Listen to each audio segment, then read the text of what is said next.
আর এই হচ্ছে সেই ঐতিহাসিক হাজারদুয়ারি প্যালেস।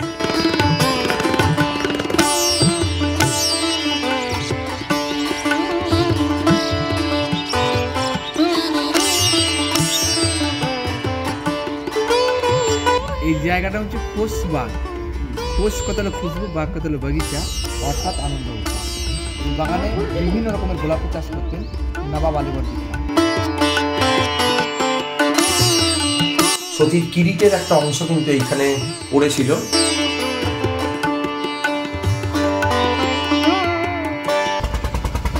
সাপ সাপ, এই দেখ সাপ।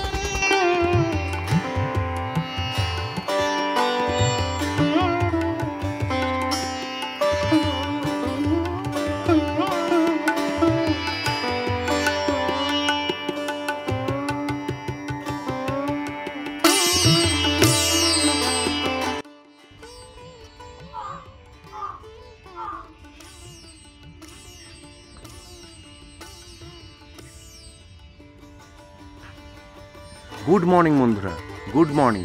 আজ 2রা জানুয়ারি 2025, বৃহস্পতিবার। সময় হয়ে গেছে এখন সকাল 8টা। এই মুহূর্তে দাঁড়িয়ে আছি ভাগীরথী নদীর পূর্ব পাড়ে। আমাদের ঠিক বাঁ দিকেই রয়েছে আমাদের হোটেল অন্বেষা, তার পাশেই রয়েছে পাপিয়া লজ, এবং আমাদের ঠিক ডান দিকেই রয়েছে মঞ্জুষা হোটেল, এবং তার ঠিক পেছনেই রয়েছে হাজারদুয়ারি প্যালেস এবং ইমামবাড়া। আজ আমরা চলে যাব এই ভাগীরথী নদীর পশ্চিম পাড়ে, যেখানে আমরা গিয়ে প্রথমেই দেখে নেব সিরাজের সমাধিক্ষেত্র, যেটা খোশবাগ নামে পরিচিত। তারপর সেখান থেকে আমরা চলে যাব সুজাউদ্দিন খাঁর সমাধিক্ষেত্র, যেটার নাম রশনিবাগ, এবং তারপর আমরা সেখান থেকে চলে যাব জগৎবন্ধু ধাম।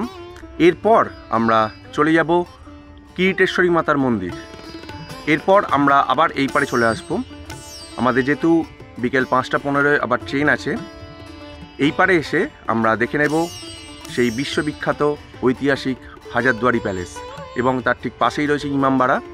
আর খানিকক্ষণ পরেই টোটো চলে আসবে, সেই টোটোয় করে আমরা চলে যাব ভাগীরথী নদীর পশ্চিম পাড়ে। এই হচ্ছে আমাদের হোটেল অন্বেষা, আর এর ঠিক পাশেই পাপিয়া লজ। আর এইখান থেকে ঢিলছোড়া দূরত্বে এই ইমামবাড়া, এই পেছন দিকটা দেখা যাচ্ছে এইখানে।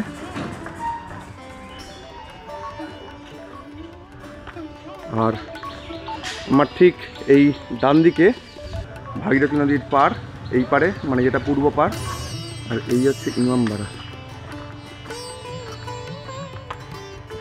এই হচ্ছে হোটেল মঞ্জুষা, আর এই হচ্ছে সেই ঐতিহাসিক হাজারদুয়ারি প্যালেস।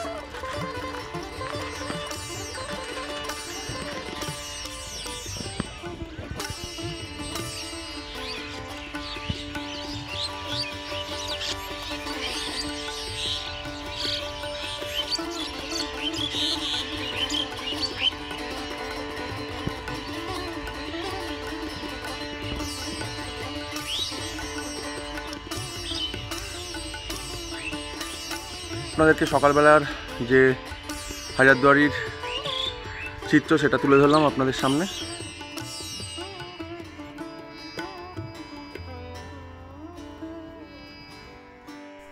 আমরা এই মুহূর্তে সবাই টোটোয় উঠে পড়েছি এবং আমরা যাচ্ছি শাহানগর ফেরিঘাটের কাছে।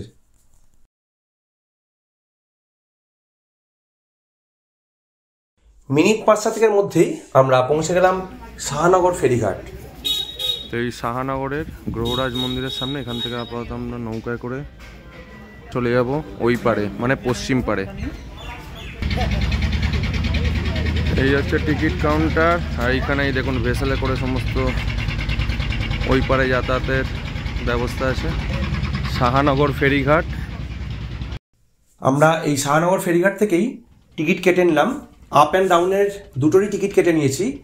আমরা 5 জন, এবং এই টোটোর যাতায়াত নিয়ে টোটাল ভাড়া পড়লো আমাদের 70 টাকা।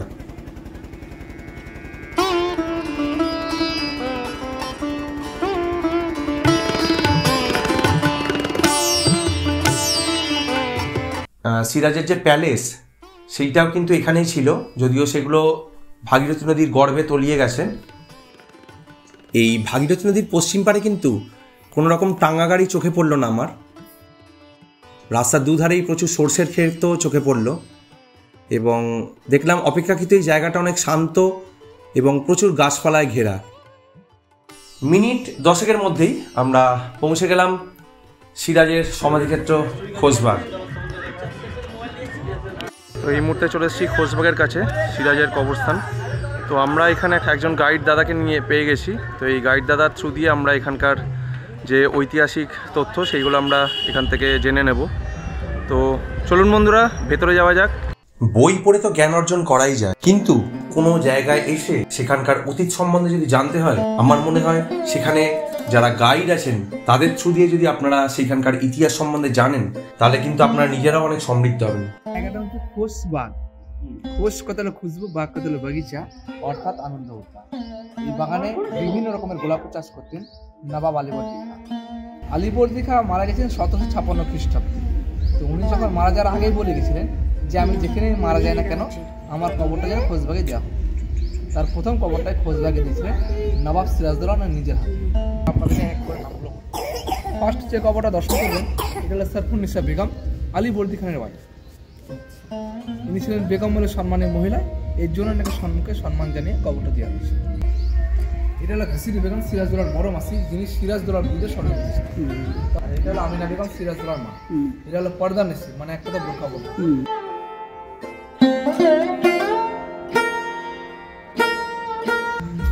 এখানে 17টা কবর রয়েছে। এদের কারোর নাম জানা যায়, এই কারণ নামটা জানা যায়নি যে সিরাজদৌল্লাকে মির্জাফরের দরবারে যখন বন্দি করে রাখা হয়েছিল, এরা সিরাজদৌল্লার সঙ্গে দেখা করতে এসেছে। নবাব মির্জাফর দেখলেন যদি আর জীবিত অবস্থায় ফিরে যায়, পরে কিন্তু সিংহাসনে দাবি দাবা করতে পারে। এই জন্য খাওয়ারে নিমন্ত্রণ করে সেই খাওয়ারের মধ্যে বিষ্মাকে হত্যা করছে। এই জন্য এদের কারণ নামটা জানা যায়।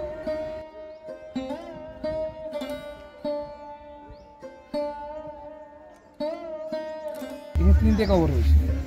রাষ্ট্রের পাশে যেটা ঘেরা রয়েছে সেটি হলো দানেশ ফকির। প্লাসি যুদ্ধের ক্ষেত্রে যখন নবাব সিরাজদৌল্লা হেরে গেছিল, নবাব সিরাজদৌল্লাকে ধরার জন্য রবার্ট ক্লাইভ এবং মির্জাফর সে একটা ঘোষণা রেখেছিলেন যে নবাব সিরাজদৌল্লাকে ধরতে পারবে তাকে 1000 কৃত পুরস্কৃত করা হবে। সে অর্থের লোভে ফকির সিরাজদৌল্লার পায়ে নাগরা যুদ্ধ দেখে চিনতে পেরে যায়। এনাকে যখন মির্জাফরের দরবারে পুরস্কার দিয়ে রাখলেন, ইংরেজদের সেনাপতি রবার্ট ক্লাইভ সেনাকে বললেন যে ফকির, তুমি সামান্য কিছু অর্থের জন্য নিজের দেশে নবাব সঙ্গে ধরে দিচ্ছি, তাহলে আমার সঙ্গে করতে পারো। এর চেয়ে কে বেশি অর্থ দিলে তুমি তো আমাকে ছাড়বে না, আমাকে ধরে দিবে। সেই বলে পুরস্কৃত না করে নাকি হত্যা করা। সেটি ফকির তার স্ত্রী বাচ্চা সঙ্গে কিন্তু। আচ্ছা, ওই দিকেরটা হচ্ছে ফকির যেটা ঘেরা আছে, আর এইটা তার স্ত্রী। আচ্ছা, ছোট কবর, এই বাচ্চা, 3 জন। মানে এক কথা শত্রু শেষ রাখতেন, এই জন্য পুরো ফ্যামিলি শেষ করে দিয়েছে। মানে এক কথায় বলতে গেলে মানে এই মুর্শিদাবাদের পরতে পরতে মানে খালি গদ্দারির চিহ্ন ছড়িয়ে রয়েছে। গদ্দারির একটা বিরাট বড় ভূমিকা আছে এই গোটা মুর্শিদাবাদের ক্ষেত্রে। কেউ কাউকে এমনি এমনি সিংহাসন দেবে না। আপনাকে তো আপনার জায়গাটা তো আমি পাবো না এমনি এমনি, তাহলে আপনাকে হঠাৎ দেখলাম আপনাকে না সরালে তো আমি ওই জায়গাটা পাচ্ছি না। একই সিস্টেম, মানে লোভ এবং লোভ থেকে ক্ষমতা, এই হচ্ছে এইখানকার মেন অলিন্দের চেহারা। মানুষের সীমাহীন লোভ মানুষকে কোথায় নিয়ে যেতে পারে সেটা হচ্ছে এইখানের পরতে পরতে জড়িয়ে আছে।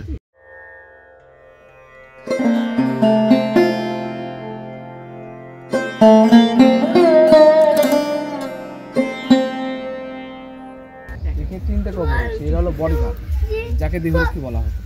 এটা হলো আব্দুল হোসেন, আব্দুল হোসেন, মাঝে নিচে গোলাম হোসেন।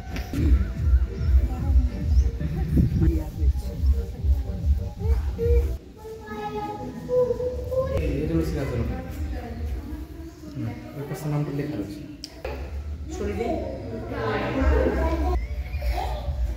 আর ওটা হলো লুৎফুন্নেসা বেগম, সিরাজদৌল্লার বাড়ি। আচ্ছা, আর ওটা সেকেন্ড ওয়াইফ আলিয়া বেগম, সে ডান্সার না জান করতো। অবশ্যই সিরাজদৌল্লাকে বিয়ে করেছিলেন, এই জন্য পাশে ওনার কবরটা পড়ে যায়। আর পাশে ওনার পাতা নয়, এর নাম হলো মেহেদি মির্জা।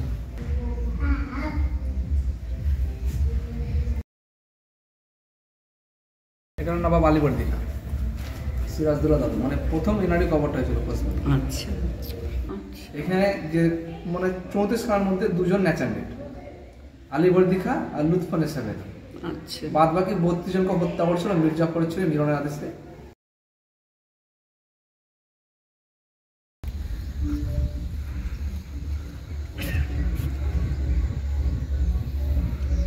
এই সামনে কাঠটা হলো দিল্লির যে জুমা মসজিদ আছে আর ছোট্টর উপরে একটা অনুকরণে তৈরি করা।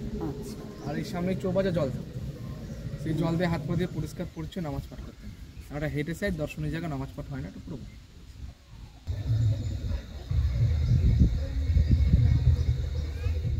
খোসবাগ থেকে এরপর আমরা চলে যাব ডাহাপাড়া জগৎবন্ধু ধামের দিকে। এই ভাগীরথী নদীর পশ্চিম পাড়ে কিন্তু প্রচুর ইট ভাটা চোখে পড়ল। আপনারা সকলেই জানেন যে এই মুর্শিদাবাদ কিন্তু লাল ইটের জন্য খুবই বিখ্যাত। ঘড়ির কাঁটা বলছে সময় হয়ে গেছে এখন সকাল 10:30, আর আমরা চলে এসেছি এই জগবন্ধু ধামের কাছে। তো এই জগবন্ধু ধামের ঠিক উল্টো দিকেই এই মিষ্টির দোকানটা চোখে পড়লো। এখানে দেখলাম গরম গরম কচুরি ভাজছে। তো প্রথমে পেট পুজোটা সেরে নিই, তারপর মন্দির দর্শন হবে। 20 টাকা করে প্লেট, 4টে কচুরি, সবজি।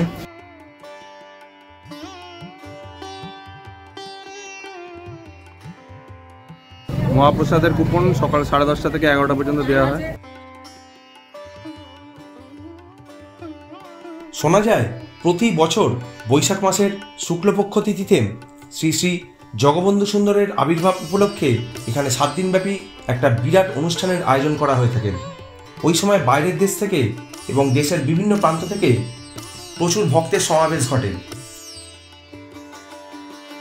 7 দিন ধরে প্রভুর নাম সংকীর্তন এবং প্রসাদ বিতরণ করা হয়।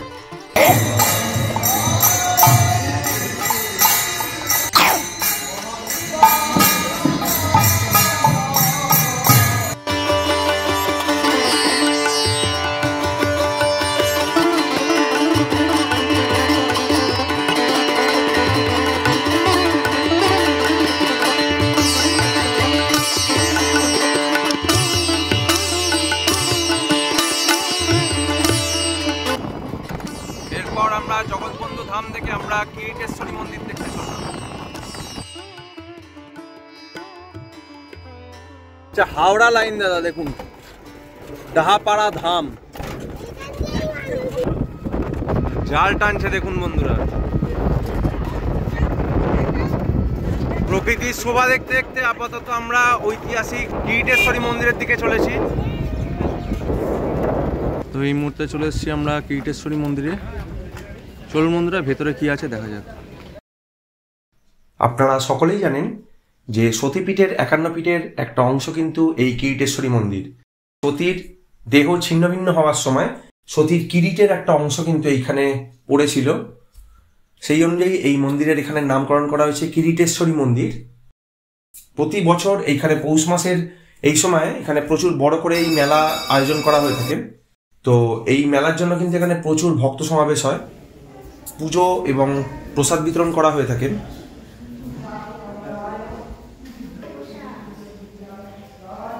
কিরিটেশ্বরী মন্দির দেখার পর আমরা চলে এলাম কিরিটেশ্বরী গুপ্ত মন্দিরে। এখানে এসে এখানকার যিনি প্রধান পুরোহিত, সেই পুরোহিতের স্ত্রীর সঙ্গে আমাদের বেশ কিছু কথাবার্তা হচ্ছিল। সেই কথাবার্তার বেশ কিছু চিত্র আপনাদের জন্য তুলে ধরলাম। আপনাদের কেমন লাগলো অতি অবশ্যই আমাকে কমেন্টস করে জানাবেন। আমাদের তো সেই মুহূর্তে গায়ের রোম খাড়া হয়ে যাওয়ার মতন অবস্থা। এই আপনার এই মায়ের নিষিদ্ধ, শাড়ি তুলে দেখা নিষিদ্ধ। তো ও জোর করে 172 ঘর পান্ডা কিটেশ্বরী মাটিতে ছিলেন। তো জোর করে বলেছিলেন যে কি এমন বস্তু আছে যে কিটেশ্বরী ওই মায়ের এতে যে শাড়ি তুলে দেখতে নাই, আমরা দেখব। দেখতে গেছিলেন, দেখার পর পরপর কয়েকজনে দেখেছিলেন 172 ঘর পান্ডা এই মাটিতে ছিলেন, সব ধ্বংস, মানে নেই, পান্ডা বলে এখনো পর্যন্ত নেই কিটেশ্বরী মাটি। হ্যাঁ, জোর করে দেখেছি। এই জন্য মায়ের নিষিদ্ধ প্রবাদ বাক্য। আমার স্বামী পুজো করেন, ছেলেরা পুজো করেন, 60 বছর 70 বছর ধরে পুজো করছেন, শ্বশুরমশাই করেছেন, শ্বশুরের বাবা করেছেন, কিন্তু কেউ মানে দেখেন না, এখনও দেখেন না। মায়ের মহাষ্টমীর দিন স্নান করানো হয়, আপনার চোখ বন্ধ করে দরজা লাগিয়ে মানে মাকে স্নান করানো হয়। ওপরকার শাড়িগুলো সব রেখে দেয় খুলে, দিয়ে মায়ের পরে লাল চেলি সারা মানে আছে ভেতরে, আর ছালের বস্ত্র আছে একখানা, ওখানে ওই আগেই বস্ত্রগুলো খুলে রাখে, দিয়ে চোখ বন্ধ করে তলাকার বস্ত্রটা বের করে আন্দাজে এমনি এমনি করে দেখে তখন ঢেকে দেয়, তারপরে চোখ খোলার পর মাকে বেনারসি শাড়িগুলো পরানো হয়। বা যেগুলো আরো বস্ত্র দেয় ওপরে চাপিয়ে দেয়, দিয়ে মায়ের 16 পুজো হয়। একবারে 8টা থেকে, সকাল 8টা থেকে সারা দিন পুজো সন্ধে পর্যন্ত। আর এটা হচ্ছে কীটেশ্বরী গুপ্ত মন্দির। হ্যাঁ, গুপ্ত মন্দির দেখলাম আমি। কীটেশ্বরী কিন্তু মা মন্দিরে এটাই আসল, মায়ের মৎস্যভোগ হয় প্রত্যেক দিন, মায়ের মৎস্যভোগ হয়। বহু ভক্ত প্রসাদ পান। এইগুলো কীটেশ্বরীতে দেখছেন না, সব হোটেল এই পৌষ মাসে। আচ্ছা, তারপরে পৌষ মাস পরে আপনি কালকে আসবেন, অন্যদিন আসবেন, এখানে ভোগ পাবেন। আর আপনারা যদি প্রসাদ পান শনি, মঙ্গল আর রবিবারে, এই 3টে দিনে আসার চেষ্টা করবেন।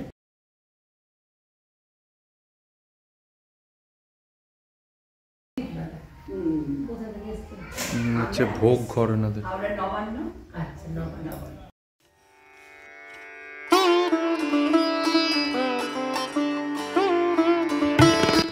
কীর্তেশ্বরী মন্দির দেখার পর আমরা চললাম সুজাউদ্দিন খাঁর সমাধি দেখতে, যেটা রশনিবাগ নামে পরিচিত।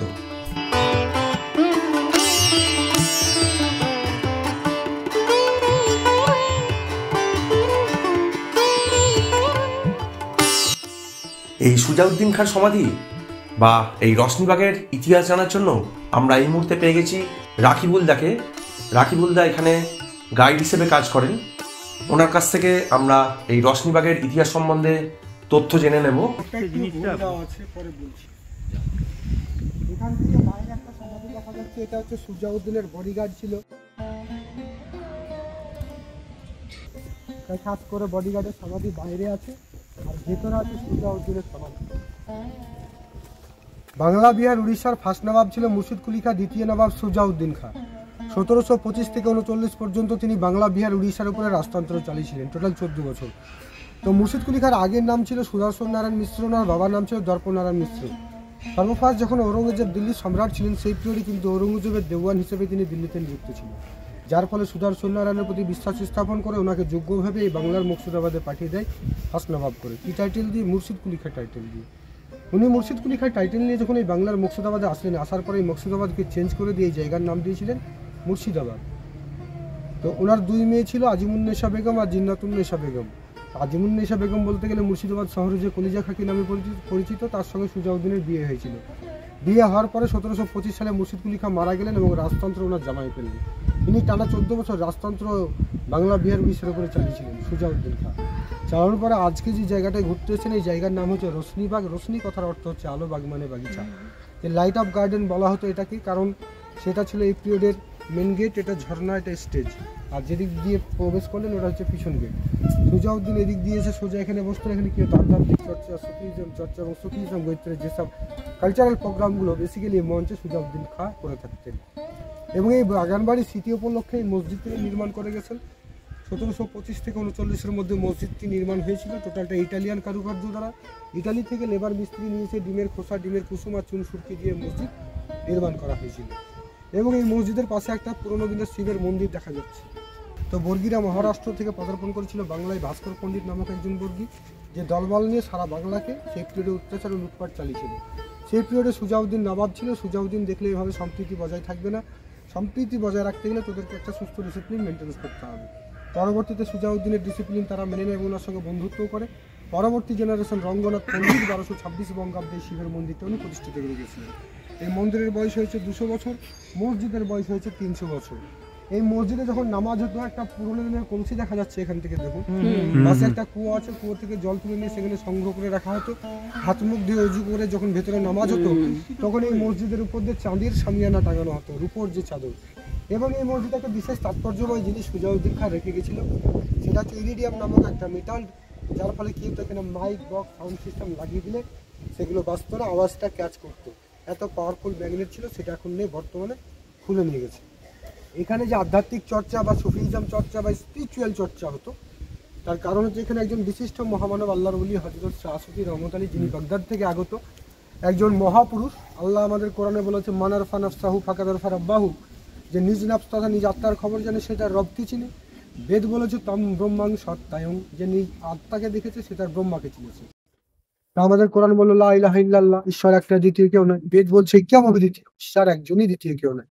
তাই আল্লাহ কোরআনের ভাষায় বললো যে ইন্নাল্লাহ আলা কুল্লি শাইইন মুহিত, জীব জগৎ জগতের মধ্যে আমি মিশে আছি, 3 শক্তিতে 7টা সেবা। আমাদের কোরআনে গেলে আলিফ লাম মিম, বেদে গেলে Brahma Vishnu Maheshwar, science Bangla electron Newton proton, এই যে 3 মহাশক্তিকে যারা জানতে পেরেছে, এই 3 মহাশক্তির নৈকট্য যারা লাভ করতে পেরেছে, এই 3 মহাশক্তির নৈকট্যে যারা পৌঁছতে পেরেছে, তারাই হচ্ছে আল্লাহর ওলি, তারাই হচ্ছে আল্লাহর প্রেরিত প্রফেট।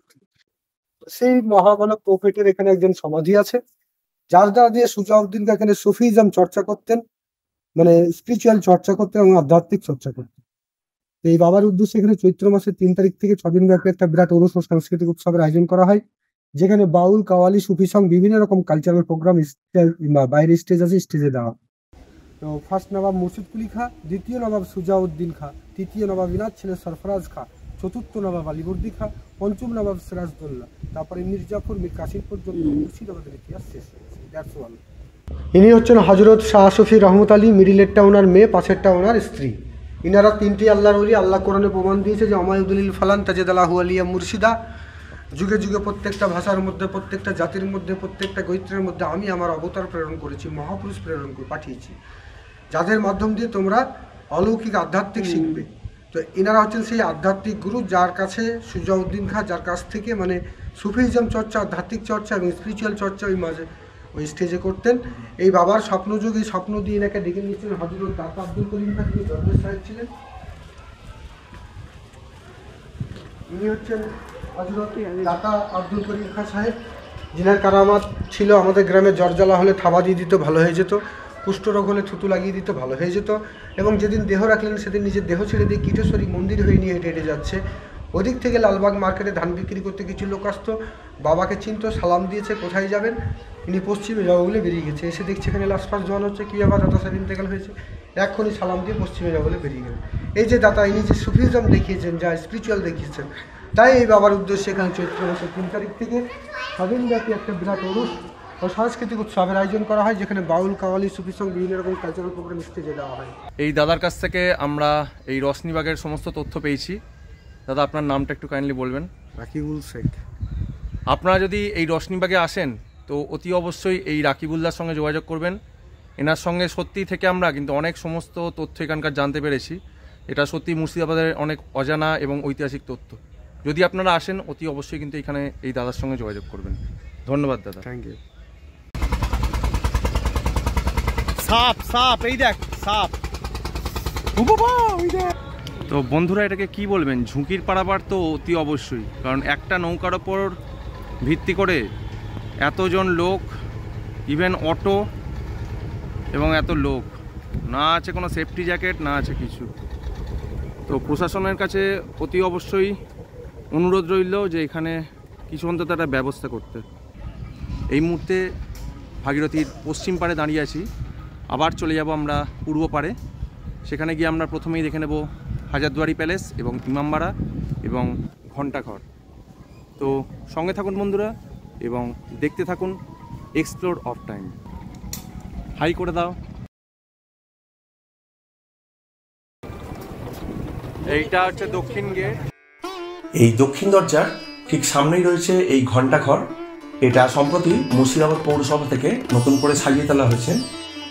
শোনা যায় এই কেল্লা বা এই রাজপ্রাসাদ চত্বরে প্রবেশ করার আগে এই ঘণ্টার ধ্বনি দেওয়া হতো, যাতে করে সেনারা সতর্ক হয়ে যায়, এবং সেনাদেরকে সময় জানানোর জন্য এই ঘণ্টাঘর তৈরি করা হয়েছিল। এটাই হচ্ছে হাওয়া মহল।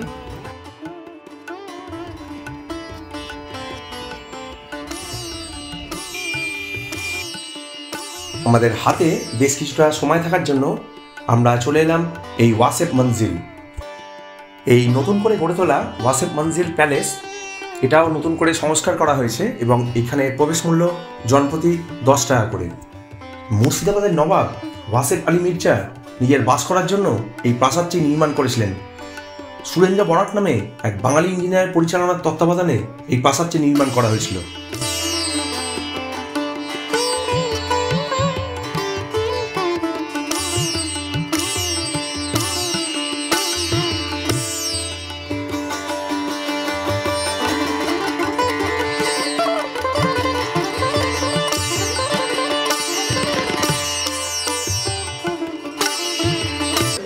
সমস্ত দলিলপত্র দেখুন, হাতির ঘণ্টা, সুরাপাত্র, 10টা কাঁচ আছে এখানে। এই সমস্ত ম্যানাস্ক্রিপ্ট, এগুলো আলমারি, নবাবের ব্যবহার করা বিভিন্ন আইনের বই ও নবাবী দলিল।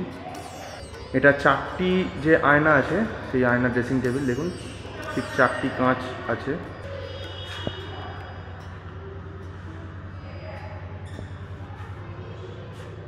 নাকারা,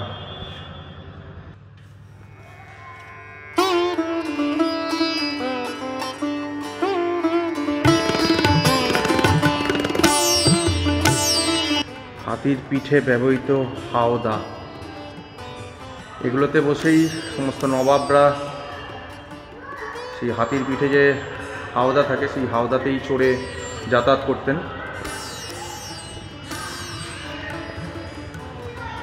এই হচ্ছে খাট, ওয়াসিফ আলী মির্জা ব্যবহৃত যে পালঙ্ক, রূপা ও সোনার জড়ি সমন্বিত হাতি ও ঘোড়ার পোশাক, রূপোর কারুকাজ করা এগুলো। মুর্শিদাবাদ যে বিখ্যাত চিকনের যে কাজ, আমরা এই মুহূর্তে যে রুফ আছে, যে দোতলা, সেই দোতলাতেই এই মিউজিয়ামটা। এইখান থেকে দুর্দান্ত একটা ভিউ। তো যদি আসেন কিন্তু এই ওয়াকফ মঞ্জিলে অতি অবশ্যই কিন্তু আপনারা আসবেন। অনেক দুষ্প্রাপ্য জিনিস এখানে আপনারা ভিডিও করতে পারবেন।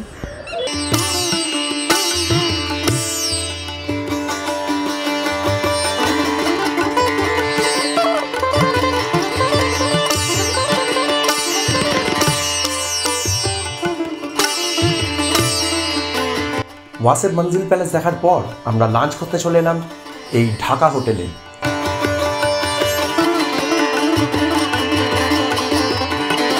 আনলিমিটেড সবজি, ডাল, তরকারি সব কিছু পাবেন। এই ঢাকা হোটেলের খাবার দাবার কিন্তু সত্যিই প্রশংসার দাবি রাখে। পিস 180 টাকা, চিকেন কষা 150 টাকা। খাবার দাবারের টেস্ট সত্যিই অসাধারণ। এই ঢাকা হোটেলের উল্টো দিকেই রয়েছে নৌকা বিহারের ব্যবস্থা। এখান থেকেও কিন্তু আপনারা নৌকা ভাড়া করে ঘুরে আসতে পারেন ভাগীরথী নদীর পশ্চিম পাড়। বন্ধুরা, যদি আপনারা মুর্শিদাবাদ বেড়াতে আসেন তো আপনারা অতি অবশ্যই এই ভজনদার সঙ্গে যোগাযোগ করতে পারেন। উনি কিন্তু খুব নিজের মতন করে আপনাদেরকে মুর্শিদাবাদ ঘুরিয়ে দেখাবেন। এছাড়া ওনার দ্বারা কিন্তু আমরা অনেকভাবেই সমৃদ্ধ হয়েছি।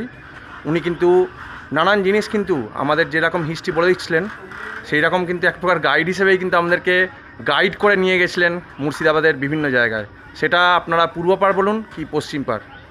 তো যদি আপনারা মুর্শিদাবাদ ঘুরতে আসেন অতি অবশ্যই এই ভজনদার সঙ্গে কিন্তু যোগাযোগ করতে পারেন।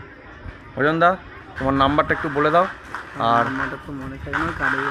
আচ্ছা, আমি ভজনদার নাম্বারটা ডেসক্রিপশান বক্সে দিয়ে দেবো, চাইলে আপনারা অতি অবশ্যই ভজনদার সঙ্গে যোগাযোগ করতে পারেন। এই মুহূর্তে চলে এসেছি মুর্শিদাবাদের সবথেকে ঐতিহাসিক এবং বহু প্রতীক্ষিত সেই বিখ্যাত ঐতিহাসিক হাজারদুয়ারি প্যালেস, যেটার জন্য এই মুর্শিদাবাদে অগণিত জনস্রোত বয়ে চলে। তো চলুন বন্ধুরা, আমরা এখানে একজন গাইড দাদাকে পেয়ে গেছি। ওনার থ্রু দিয়ে আমরা জেনে নেব এই হাজারদুয়ারির সমস্ত ইতিহাস। আপনাদের ডান দিকে দেখুন, এই যে ঘড়িটা আছে দেখুন, হলুদ কিনারের উপরে। নবাবী পিরিয়ডে সবাই ঘড়ি ব্যবহার করতো না, তখন ছিল কপির গলা ঘড়ি। নবাব রাজার জমিদারা রাখতেন। তো হাজারদুয়ারি বাড়ি না, এটা ছিল হাইকোর্ট কারোর বাড়িতে। এটা বাংলা, বিহার, উড়িষ্যা রাজধানী, তখন মুর্শিদাবাদ শহর ছিল। এখন তো কলকাতা শহরটা গ্রাম, তখন এটা শহরটা গ্রাম। তো শহরে কোর্ট হয়, যেমন কলকাতা হাইকোর্ট আছে, তো এটা ছিল হাইকোর্ট। তখনকার পিরিয়ডে হাজার হাজার কর্মচারীরা এই ঘড়িটার টাইম দেখে 10:30টার সময় কর্মচারীরা ডিউটিতে আসতেন। তবে ঘড়ি ছিল 4খানা, 3খানা দেখুন চুরি হয়ে গেছে। সামনে একটা ঘড়ি আছে কিন্তু অচল। ঘড়িটার সিস্টেম ছিল বছরে দুবার চাবি দিত। চাবি মানে দম দেওয়া ঘড়ি। তো সারা বছর কিন্তু ঘড়ি চলতো। এখন মেশিনটা নেই, শুধু ডাইল একটা কাটা। এখন তো নবাবই নেই। সামনে সাদা বাড়ি আছে, এই বাড়িটার নাম হচ্ছে ইমামবাড়া। ইমামবাড়া হচ্ছে মুসলিমদের একটা ধর্মস্থান জায়গা। যখন মহরম হয় 10 দিনের জন্য পুরো বিল্ডিং খুলে যায়। ইমামবাড়ার ভেতরে কি আছে? মুসলিমদের গুরু হাসান আর হুসেন, 2 ভাই, তাদের হাতের ছাপ, পায়ের ছাপ, কষ্টি পাথরের। কিন্তু মির্জাপুরে যারা বংশধর আছে তারা মহরম যখন হয় ওই ঘরের ভেতরে গিয়ে চাকু ছুড়ো মারে, বুক কাটে, পিঠ কাটে, কপাল কাটে, হাই হোসেন হাই হাসান করে। কখন মহরমে। আর মহরম ছাড়া যদি কেউ দেখতে চায়, দেখতে তো দেয় না। আজকে বৃহস্পতিবার, যারা আমাদের এখানে লোকাল হিন্দু মুসলমান আছে, যারা আজকে ধূপকাঠি মোমবাতি জ্বালতে যায়, তাদের জন্য অ্যালাউ। ফিরাদুন যা যখন ইমামবাড়া তৈরি করে, একে তৈরি করতে সময় বেশি লাগে না। এখানে বোর্ড আছে, লেখা আছে 6 থেকে 7 মাসের মধ্যে পুরো বিল্ডিংটা তৈরি হয়। 1847 সালে 6 লাখ স্বর্ণ মুদ্রা খরচা করে, মানে গোল্ড। আপনার সামনে তাকান, একটা লোহার কামান দেখা যাচ্ছে যে রাস্তা ধরে ঝাড়ুডে কামান লোহা দেখেছেন? এই কামানটার নামটা ইতিহাসে কিন্তু লেখা পাবেন বাচ্চাওয়ালি কামান। এই কামানটা একবার ছাড়তে কিন্তু ভয়ঙ্কর আওয়াজ হয়। যে গ্রামে গিয়ে গোলাটা পড়ে, সেই গ্রামে যে 5 মাসে 6 মাসে যে গর্ভবতী মারা ছিলেন, তাদের আওয়াজে গর্ভপাত হয়ে যায়। শোনা যায় যে আগুন দিয়েছিল, উনিও ওখানে হার্ট ফেল করে মারা যায়। নবাবরা কিন্তু ভয় পেয়ে গেলেন, আর একে পেছন থেকে সিল করে নাম দিয়ে গেলেন বাচ্চা বলি কামান, কারণ আওয়াজে সব বাচ্চা মারা যায়। আপনার সামনে আছে স্যার মদিনাটা খোলা, এটার ভেতরে যেতে পারবেন, এটা দেখা হইল। হ্যাঁ, টোটাল মুর্শিদাবাদ ঘুরলে সিরাজের দুটো স্মৃতি এখন বেঁচে আছে। তাহলে এক হচ্ছে মদিনা ঘর, আর এর পেছনে নদী আছে, নাম হচ্ছে ভাগীরথী। ওই পারে গেলে পাবেন খোশবাগ, যেখানে সিরাজের সমাধি আছে। এই মুর্শিদাবাদের সিরাজ নবাব হয়েছে 1756 সালে, কিন্তু 1755 সালে সিরাজের দাদু আলীবর্দী খান হজ করতে গেছিল মক্কা 1 বছর আগে। যেমন হিন্দু সমাজে বাবা মা মারা গেলে গয়া যায় পিণ্ডে দিতে, তো মুসলিমরা যায় কিন্তু মক্কা। তো সেই মক্কার মাটি এনে সিরাজের দাদু আলীবর্দী খান সিরাজকে দিয়েছিল। সিরাজদৌল্লা নিজের হাতে মক্কার মাটি রেখে এই মদিনাটা নির্মাণ করে, আর ঘরটার নাম দিয়ে যায় সিরাজ মদিনা। তাহলে 56তে নবাব হলো, আর 57তে হলো সিরাজের সঙ্গে পলাশিতের যুদ্ধ। হাজারদুয়ারি সিরাজ মরে যাবার 72 বছর পরে তৈরি হয়েছে। এই বাড়িটা কে বানিয়ে গেছে? হুমায়ুন যা। আর একে তৈরি করতে টাইম লেগেছে সেই পিরিয়ডে 8 বছর। এই হাজারদুয়ারির বাড়িটার কাজ শুরু হয় 1829 সালে, আর 1837 সালে বাড়ির কাজ কমপ্লিট। তাহলে 29 থেকে 37 মানে তো 8 বছর। হাজারদুয়ারির বাইরে যে বড় বড় পিলার গুলো দেখছেন, হাজারদুয়ারিতে 52 করা পাবেন। হাজারদুয়ারি হাইট হচ্ছে, আর আপনি যে বাড়ির ভেতরে এখন ঘুরতে যাচ্ছেন, 12 দিকে জমিতে শুধু ঘরটা ঘুরবেন।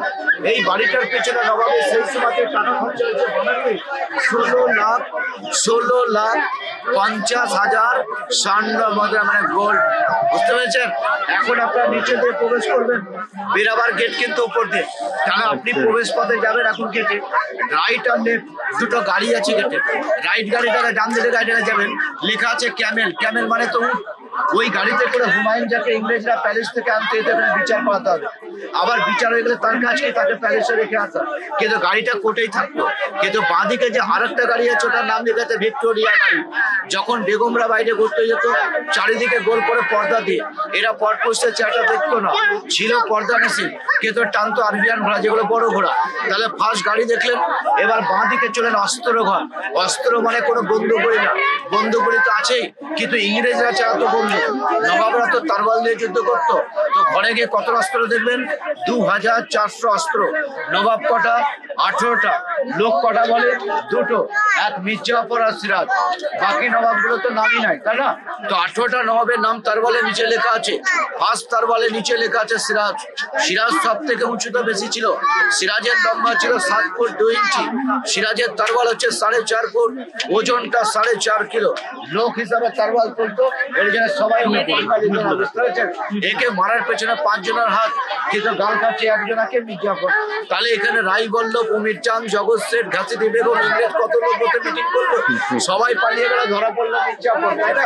তো অস্ত্র ঘর যখন কমপ্লিট হয়ে যাবে, এবার বাঁ দিকে কাঠের সিঁড়ি আছে উপরে উঠার। সিঁড়ির নিচেটা কুমির শুয়ে আছে 10 ফুট লম্বা, কুমির। পাশে নদী আছে। আগেকার দিনের লোক নদীতে চান করতে যায়, আর ধরুন কুমির তাকে মানুষকে ছাড়বে, কামড়ে খেলবে। তো হুমায়ুন যাই বাড়ির মালিক এই কুমিরটাকে ঘাটে গুলি করে মারবে। ওকে মারার পর তার পেটটাকে ফেলে ওষুধ দিয়ে মমি করে দিল। মমি মানে কেমিক্যাল মারা আছে, মশলা বানালে পচে যাবে। আর কুমিরের পাশে আছে দাদা আয়না, যে আয়নায় মুখ দেখা যায় না। তো কেন দেখা যায় না এটা আমি বলে দিচ্ছি। যখন অস্ত্র ঘর থেকে দোতলায় যাবেন, দোতলাটা হচ্ছে দরবার। দরবারে গেলে বড় একটা সিংহাসন রাখা আছে, বুঝলেন? তার ওজন হচ্ছে 42 কেজি রূপো। 42 কিলো ওজনের সিংহাসন রাখা আছে ঘরে, রূপো রাখা আছে হাতি জাতের চেয়ারে। জজ হুমায়ুন যা সিংহাসনে বসে গেল, সামনে দর্শক আছে। মানুষের কটা চোখ পেছনে দেখা যাচ্ছে? তাহলে আপনি আমার দিকে তাকিয়ে গল্প শুনছেন, আপনার পেছনে শত্রু দাঁড়িয়ে আছে, কিন্তু ও পেছন থেকে আপনাকে আক্রমণ করে চলে যাবে, বুঝতেই পারবেন না। তো নবাব জানে যে এতগুলো পাবলিক যেতে আমার কোর্টে বিচার শুনতে আসে, এই ভিড়ের মধ্যে কেউ না কেউ তো শত্রু বসে আছে। নবাব চালাক ছিল, পাবলিকের পেছনে আয়নাটা নিজের দিকে মুখ করে লাগালো, মানে আপনার পেছনে আয়না আমার দিকে মুখ করে লাগালাম, আপনার দিকে তাকিয়ে আমি গল্প করছি, কিন্তু মেন টার্গেট কিন্তু রেখেছি আমি আয়নার দিকে। কিন্তু আমার পেছন থেকে যে আমাকে শত্রু মারতে আসছে, আপনার পেছনে আয়নাতেও চেহারাটা দেখতে পাচ্ছে না, তো ভাবছে বোধহয় আমিও দেখতে পাচ্ছি না, কিন্তু আমি তো ক্লিয়ার দেখতে পাচ্ছি আয়না দিয়ে যে পেছনের লোক আমাকে মারতে আসছে। তাকে সঙ্গে সঙ্গে দরবারে নিয়ে গিয়ে সুলি আর ফাঁসি দেওয়া হতে কোনো জেলের সিস্টেমই ছিল না। আয়নাটা এইভাবে দুই পাশে কাঁচে, দুই দিকে কাঁচের দিক করে কোনাকুনি বসেছে, তার মানে এদিকে 45 এদিকে 45, তাহলে মধ্যে দিয়ে হচ্ছে 90 ডিগ্রি অ্যাঙ্গেল আপনাকে কেটে দিল। মাথায় হাত দিলে হাত দেখছেন, চুল টালে চুল দেখতে পাচ্ছেন, বডি, কিন্তু মুখটা কোথায় নিয়ে যাবেন? জেনে রাখুন সেই যুগের তো এটাই তো সিসি ক্যামেরা, এই জন্য তো বডি মাথা চুল দেখা যায়, মুখ দেখা যায় না। তাহলে আগেকার সিসা আর এখন হচ্ছে সিসি তো খারাপ হবে দাদা, সিসা লাইফ টাইম থাকবে কিন্তু। তাহলে এটা বাঁ দিকে একতলা বোঝালাম, উঠে গেলেন দোতলায়, বাঁ দিকে গিয়ে দেখবেন লেখা আছে নবাবের ডাইনিং টেবিল, পুরো রূপোর প্লেট রাখা আছে সোনার চামচ দিয়ে, প্লেটটা পুরো সাদা।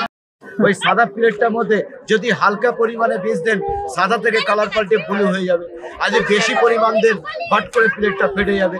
নবাব জেনে গেল এই খাবারে বিষ আছে, তো যে খাবারটা আমার ডেলি আনে তাকে ধরে নিয়ে আসো, আর ধরে নিয়ে এসে কর্মচারীকে বলে খাবারটা খাও। তো লোকটা খেলেও মরবে, না খেলেও মরবে। তার নাম টেস্টিং প্লেট। দেখবে সোনার চামচদের উপর ডাইনিং টেবিল রাখা আছে বাঁদিকে ঘরে, শেষ ঘরে বাঁদিকে দোতলায় যাবেন, দেখবেন 90 কেজি ওজনের রূপোর ড্রেসিং টেবিল রাখা আছে বেগমদের জন্য। তবে আপনারা মেয়ে কিছুক্ষণের জন্য নিজেকে বেগম মনে করে নেবেন, আর 90 কেজির উপর ড্রেসিং টেবিলে গিয়ে চাটা দেখে নেবেন, আর দাদারা হয়ে যাবেন নবাব। দাদা আপনার নামটা বলেন। আমার নাম রশিদ শেখ, গাইড রশিদ শেখ। এই হাজারদুয়ারি প্যালেসের প্রবেশ মূল্য জনপ্রতি 25 টাকা করে। যদি আপনারা অনলাইন টিকিট কাটেন তাহলে টিকিটের মূল্য পড়বে 20 টাকা। এই হাজারদুয়ারি প্যালেস সকাল 9:30 থেকে বিকেল 4:30 পর্যন্ত খোলা থাকে, কিন্তু এই মিউজিয়ামের ভেতর ফটোগ্রাফি এবং ভিডিওগ্রাফি কোনোটাই কিন্তু অ্যালাউ নয়। বন্ধুরা, মুর্শিদাবাদ সিরিজের দ্বিতীয় পর্ব আপনাদের কেমন লাগলো অতি অবশ্যই আমাকে কমেন্টস করে জানাবেন। যদি এই ভিডিওটা ভালো লেগে থাকে অতি অবশ্যই লাইক, কমেন্টস, শেয়ার করে পাশে থাকবেন এবং চ্যানেলটাকে সাবস্ক্রাইব করে বেল আইকনটা প্রেস করে দেবেন। ভালো থাকবেন বন্ধুরা, দেখতে থাকুন এক্সপ্লোর অফ টাইম। শুভরাত্রি, ধন্যবাদ।